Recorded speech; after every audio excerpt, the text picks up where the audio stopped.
is about 3 generations of African women, black women. The section I took care of the first part, which was set, or is set in my hometown, Oga, how a young girl was kidnapped or was captured by slave dealers and transported to America and sold as a slave. And then, of course, the other 2 filmmakers covered the other 2. You can watch it on YouTube. It's called Daughters of Igbo Woman. I really encourage you to watch this film. It's on YouTube. In the course of the 20th century, the colonization of the countries of the South by Western countries gave way to political independence for the former colonized countries. But unfortunately, other forms of domination continued. In the wake of postmodernism, its shattering of closures and its reaction against the marginalization of cultures and minorities, many such vulnerable groups cashed in on the spirit of the new movement to empower and position themselves in the scheme of things. The dismantling of strong traditional identities and cultures as embodied in the West was inevitable, following the decline of modernism and the rise of postmodernism. The cultural productions emanating from the South, Africa, Asia, and the Caribbean, for instance, focused on highlighting the cultures and way of life of the people of these places. Apart from writers such as Chinua Achebe, Wole Soyinka, Ngugi wa Thiong'o, and many others, producing enduring works of art in their home countries, some others, especially among the younger generation, such as Buchie Mecheta, Ben Okri, Chimamanda Adichie, and many others, who had migrated to the West, began to produce literature that consciously mingled, merged issues and experiences from their home countries with those from their new places of domicile.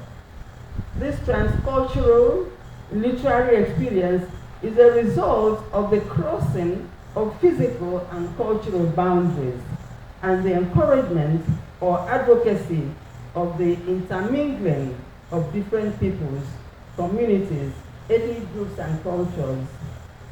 This global and transcultural movement calls for a closer examination of the phenomenon from 2 perspectives. The African perspective and the African diaspora perspective. In other words, I am concerned in this paper with the transcultural experience of Africa's indigenous writers and Africa's diaspora writers. Culture, I want to define a few of the terms I have used here, such as culture, identity, and transculturalism.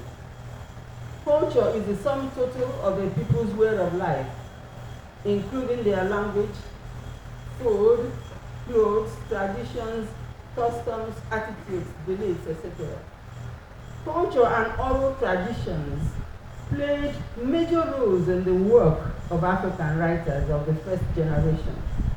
The influence of culture is equally strong in the writing of those often described as the second generation.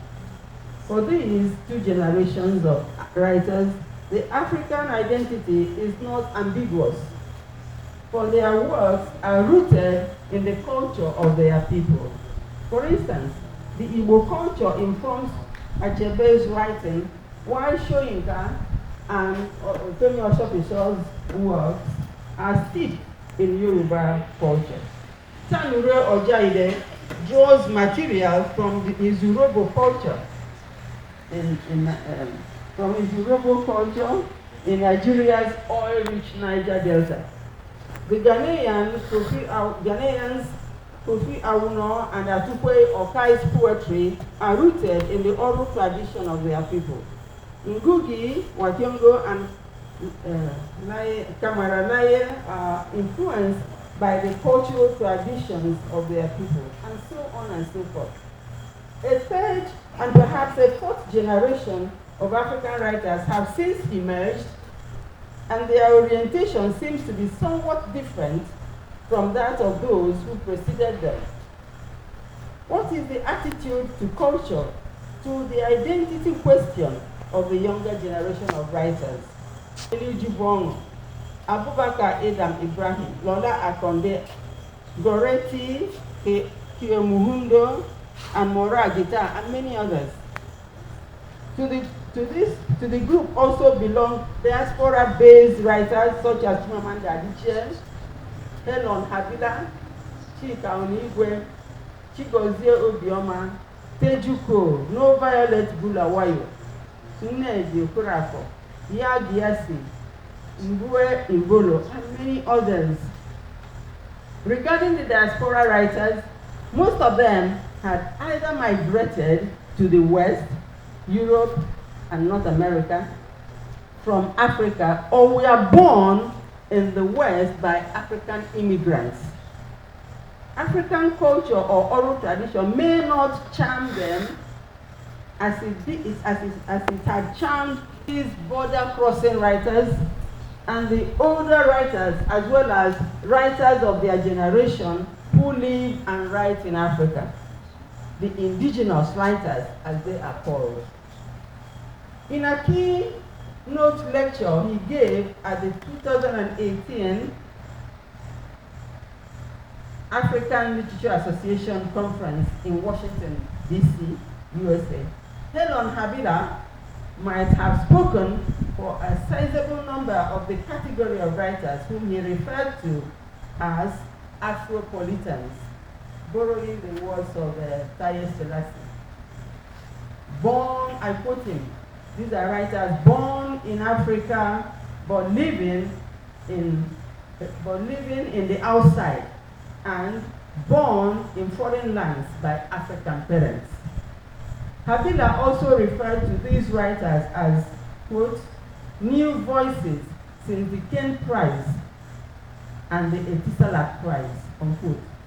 He made some remarks regarding African literature and its current state, which were challenged by many of the conference participants, an audience that could easily be described as the cream of modern African and African diaspora literary critics. One of the questions Habila raised was, what is the future of African literature? He touched briefly on the language question in African literature and wondered if the African writer was, I quote him, still in a state of disillusion. What does the term nation mean to the writer, unquote. Pointing out that a writer like Dambuzo Marechera, a Zimbabwean, is late now, had rejected being classified as an African writer, Habila seems to think that the term African literature may have lost its meaning, especially for the writers who, like him, either migrated or were born outside Africa. In the criticism of the works of African migrants writing new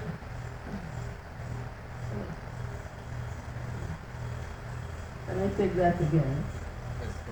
In the criticism of the works of African migrants writing, new terms like global writing, post-nation are used to discuss works by Tejuko, like Open City, and Adichie's Americana, terms that exclude the writing by Africa-based or African indigenous writers.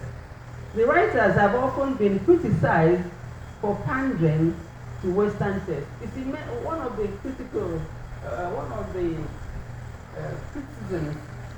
people have levied against African diaspora writers is that they write what That is, they struggle to write what the West will approve or like, because most of them are published there, and many of the Western publishers